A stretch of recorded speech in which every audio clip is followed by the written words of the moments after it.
여러분 안녕하십니까. 금요일 아침 방송 2부의 전우책입니다. 요즘 우리는 선거 사상 처음으로 참 이상한 경험을 하고 있습니다. 오늘 1부에서도 짧게 말씀드리는데요. 보수 우파는 지금 제자리 걸음을 계속하고 있죠. 아니 정직하게 말하자면 후퇴를 하고 있습니다. 지역구 공천 잡음으로 상당수 보수층 유권자들은 다시 무당층으로 돌아서 버렸습니다. 춘향 중심의 비례대표 공천도 그걸 부추겼죠. 거의 모든 여론조사에서 무당층, 중도층은 엄청나게 늘어났습니다. 30%대 초반에서 40%, 50%까지 올라간 여론조사도 있습니다. 대신에 자신의 보수라고 여기거나 보수 우파를 지지하는 유권자는 확연히 줄어들었습니다. 아직은 희망을 버리지 않고 있지만 만에 하나라도 이 정부의 무능과 오만에도 불구하고 이번 선거에 보수 야당이 패배하는 결과가 나온다면 첫 번째 원인은 공천에 있다고 하겠죠. 그런데 솔직히 말해서 하면 공천은 핑계입니다. 진짜 보수 야당이 무기력해 보이는 것은 권력이 만든 프레임에 갇혀서 헤어나지 못하고 있기 때문입니다.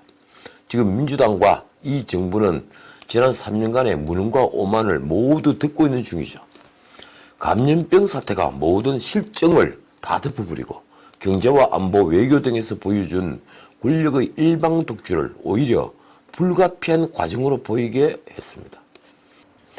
혼란에 빠졌던 사회가 어느 정도 안정을 되셨자 사태가 시작됐을 때 감염원 차단을 하지 않은 것부터 정부가 대응을 잘못해서 감염병이 확산된 것까지 모두 잊히고 감염병을 극복하고 있다는 호재만 지금 부각되고 있습니다. 170개, 180개 국가 가까운 나라가 대한민국 국민의 입국을 금지하거나 제한하고 있는데도, 그러니까 세계 모두가 대한민국 국민을 차단하고 있는데도 우리가 대처를 잘해서 각국의 칭송을 받고 있다는 자화자찬이 먹혀들고 있는 건 정말 놀라운 대중의 변화입니다. 대신 정부와 권력의 비판적인 시선을 보냈던 이들은 사태를 오도하는 비도덕적인 그룹이 되어버렸습니다. 바로 보수 우파죠. 그 결과 지금 거의 모든 여론조사에서 문 대통령 국정에 대한 긍정평가는 50%를 훨씬 더 상회하고 있습니다. 거의 52, 3% 가까이 나오고 있죠. 보수의 텃밭이라는 PK에서도 긍정평가와 부정평가가 비슷하게 나오고 있으니 보수 우파로서는 그저 기가 꽉 막힐 뿐입니다. 20일 문화일보 이미숙 논설위원회 실론 댓글들을 보며 저는 정말 충격을 받았습니다. 실론 제목은 이렇습니다. 중국 눈치보다 한국이 세계 호구됐다. 그 내용은요, 사실 우리 모두가 잘 알고 있는 내용입니다. 이렇죠. 문재인 정부는 이번 감염병 사태에서 국가가 최우선으로 견지해야 할 국민 생명보호 원칙을 준수하지 않았다. 그리고 중국으로부터 오는 감염원 차단을 하지 않았다는 거죠. 창문을 활짝 열어놓고 방 안에서 모기를 잡았다는 말입니다. 그 과정에서 전문가의 제언을 무시한 채 정치 논리를 앞세웠다.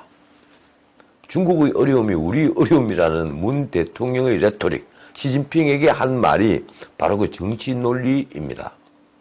문 대통령은 11일 질병관리본부를 찾아가서 중국인 전면 입국 금지를 택하지 않고도 바이러스를 잘 막아내고 있다고 자화자찬했죠.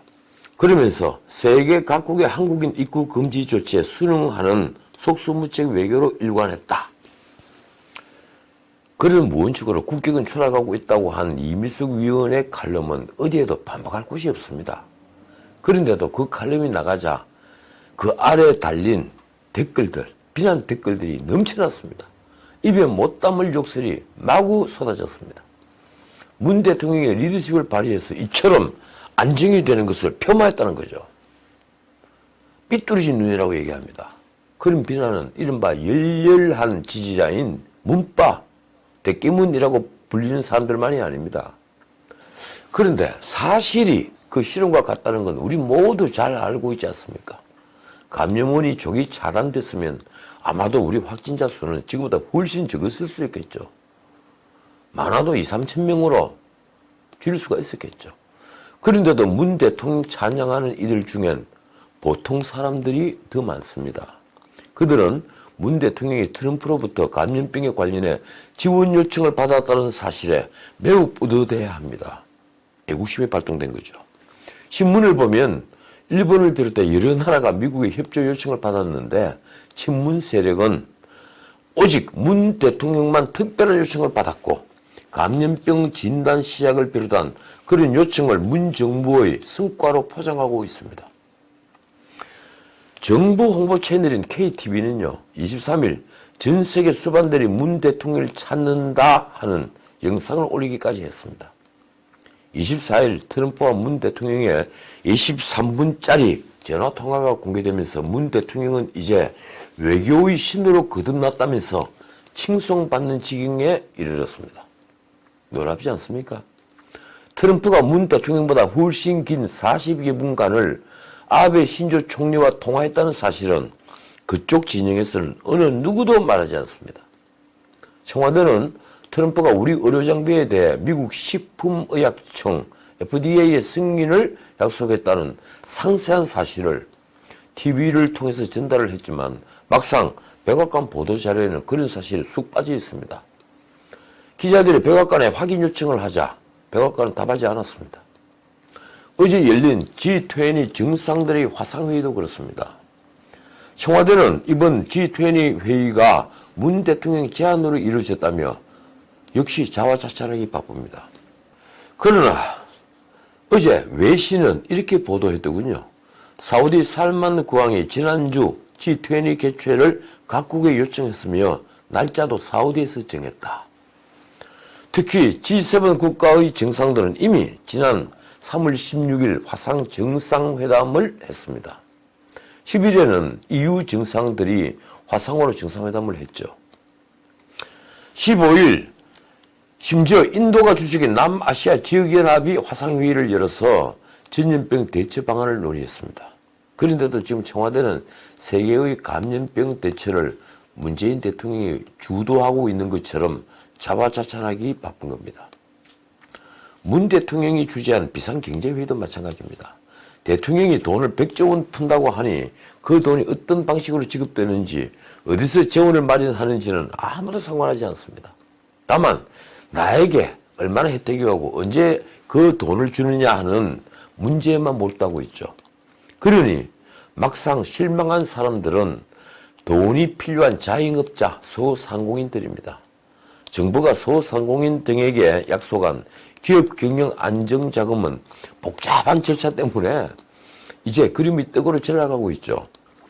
지원 대상 확인서를 받는 데만 며칠씩 걸리는 데다가 보증심사 등을 거치면 아무 소용이 없게 되는 거죠.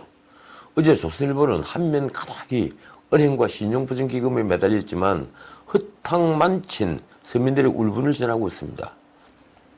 푼다던 50조 어디 갔나? 지원센터, 은행, 신용보증기금 다 매달렸지만 허탕. 그 기사에는 소상공인 시장진흥공단 대구 북구센터에 정책자금 대출을 받기 위해 끝이 안 보이는 줄을 선 소상공인들을 찍은 사진이 있습니다. 1000명이 넘다고 하는군요. 그런데도 사람들은 그런 줄을 보지는 않습니다. 아니 보지 못하는 거죠. 다만 대통령이 곡간을 틀어 불쌍한 서민들을 구한다는 찬사만 있을 뿐입니다. 이런 게 선거에 영향을 미치는 겁니다. 자, 하나 더 짚을 것이 있습니다. 어제는 천안함 폭침 10주기였습니다. 이 나라 좌파 중에서는 아직도 천안함을 북한이 폭침했다는 사실을 조작이라며 부정하는 이들이 있죠. 그래서인지 이번 10주기는 특별히 더 의미가 깊었습니다. 그런데 국방부는 감염병 사태로 정경두 장관과 유가족 등 150명만 참석하는 소규모 행사로 추모 행사를 축소를 시켰더군요. 물론 문 대통령 불참했습니다. 더 놀라운 건 국방TV에서 추모식을 생중계하기로 한 걸 번복했다는 겁니다. 관련 영상도 언론에 제공하지 않겠다고 했다가 언론이 항의를 받고 입장을 바꿨다는군요. 왜 정부는 이 행사를 국민에게 알리고 싶지 않았을까요? 국방부 브리핑은 이렇습니다. 프로그램은 사정에 따라서 변경될 수 있다. 전염병으로 사회적 거리가 강하게 진행되고 있는 상황이라 생중계를 하지 않았다. 글쎄요, 좀 이상하지 않습니까? TV로 중계하는 게 사회적 거리두기와 무슨 상관이 있는가요? 어쨌든 국방부는 오는 2024년쯤에 해군에 인도될 차기 호위함 3차 산업 1번함을 천안함으로 명명하는 방안을 적극적으로 검토 중이라고 합니다. 조선일보 천안함 10주기 특집 제목이 아주 처연했습니다. 10년간 꿈에 딱 2번 무심한 성준아 얼굴 한번 보여주렴. 그 아래엔 김태형 당시 국방장관이 천안함 조사 은폐는 없었다는 주장이 실려 있었습니다. 이 정부는 천안함에 대해 어떤 입장을 가지고 있을까요? 정말 제대로 한번 듣고 싶습니다. 자, 오늘 2부는 여기까지입니다. 우리 모두 이 난국을 이겨나갑시다. 그래야 봄이 봄답게 느껴지겠죠. 지금까지 진우식이었습니다.